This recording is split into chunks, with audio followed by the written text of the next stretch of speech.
Merci Madame la Présidente. Bonjour Monsieur Fontana. Alors dans votre réponse écrite, vous dites à un moment que la question théorique de l'abandon du programme EPR2 ne se pose pas. Et pourtant, en janvier, la Cour des comptes a rendu un rapport qui est quand même accablant sur le bilan de l'EPR, et pas seulement à Flamanville, mais partout dans le monde, parle d'une rentabilité médiocre pour Flamanville, mais partout finalement on a eu des retards et des surcoûts. Et la Cour des comptes se montre très sceptique sur la rentabilité des EPR2 et dit, noir sur blanc, l'accumulation de risques et de contraintes pourrait conduire à un échec du programme EPR2. La Cour se plaint d'ailleurs du fait que EDF n'ait pas été très coopératif à l'époque pour répondre à ces questions. Et elle fait deux recommandations, cette Cour des comptes. La première, c'est de retenir la décision finale d'investissement du programme EPR2 jusqu'à la sécurisation de son financement et l'avancement des études de conception détaillée. Donc première question, vous avez dit que cette décision finale d'investissement interviendrait fin 2026. Où est-ce qu'on en sera de ce fameux design détaillé de l'EPR2? Et puisqu'on est sur la question des délais, Monsieur Raymond a été remercié alors qu'il promettait déjà un EPR2 en 70 mois à partir de l'effet de série, c'est-à-dire le 4e ou le 5e EPR2. La DIN, à l'époque, qualifiait ce délai de challenging. Bon, et vous dites qu'on va peut-être faire encore mieux avec le lead time. Moi, je m'inquiète un petit peu pour les salariés. Et j'en profite pour dire un mot à l'adresse des sous-traitants qui sont du nucléaire, qui sont souvent oubliés. Pourtant, ils prennent l'essentiel des doses lors des épisodes de maintenance.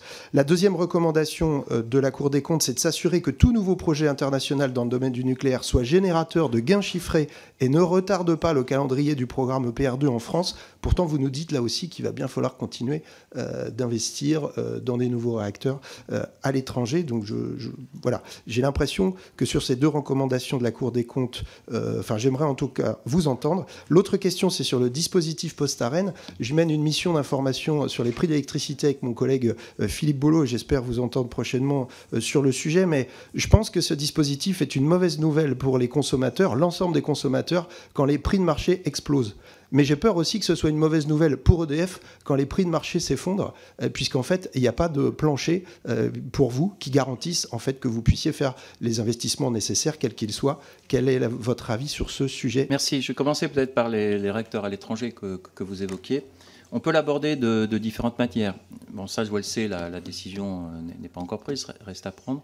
C'est un programme que je vois comme dérisqué, puisque EDF reste minoritaire, et par contre, la supply chain française peut bénéficier de marchés dans des conditions favorables. Il y a aussi différentes manières d'être présent à l'étranger. C'est le cas pour Arabelle, c'est le cas pour Framatome. Nous fabriquons des équipements, et nous pouvons les vendre aussi à l'étranger. Et d'ailleurs, c'était il y a quelques jours, le conseil d'administration d'Arabelle Solutions a approuvé une offre ferme pour les turbines, pour équiper 3 AP1000 en Pologne. Donc, il y a différentes manières de regarder l'étranger et il faut trouver le bon dosage en fonction des contraintes qu'il peut y avoir sur EDF. J'ai un très grand respect pour les équipes de la DIN. J'écoute toujours attentivement leurs conseils. Je pense qu'ils sont sensibles au lead time. Et le lead time, il y a le 70 mois qui est un structurant qui oblige à réfléchir. Mais c'est vraiment quelque chose qu'on peut aller chercher. Pourquoi, si je prends l'exemple des turbines, faut-il 52 mois de plus quand on vend le même équipement au groupe EDF par rapport aux standards internationaux? C'est ce genre de sujet, il faut aller chercher, et le temps, c'est de l'argent. Ce n'est pas de la grande science. Dans tous les cas, vous avez raison, il faut que le design soit au point. C'est le cas dans certaines parties. Déjà, on a des codes de fabrication sur ces équipements qui sont en cours de fabrication, et je peux vous dire que ceux-là, ils seront à l'heure. Et ensuite, je pense que le timing de fin d'ici au deuxième semestre 2026 est le bon pour pouvoir prendre des décisions.